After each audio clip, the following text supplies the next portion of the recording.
Кадиица 1932 метара надморска висина. Денеска е... Кој е датум, бате?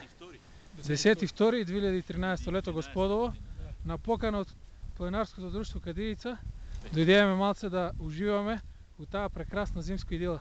Ето го и председател што ќе каже за нашето друштво. И сами видехте оти пътеката беше напорна в зимски услови. Снег на места имаше и до метро стигаше. Целата пътека от почетокот до крај, значи в круг, некаде околу 22 км. Моментално се наодиме на връх Кадиица, планина Влаина.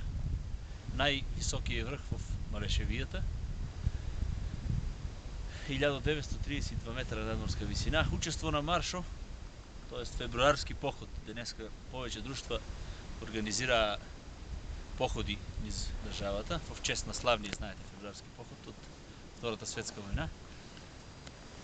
На нашия марш вземаа учество некаде околу 30 души от планинарското друштво Голачка Сърна от Делчево, от спортско-рекреативен клуб ПОП от Делчево, планинарско друштво Осогово от Кочани, планинарско друштво Лачковица от Виница и ние домачините от планинарско спортско друштво Кадиица от Пехчево.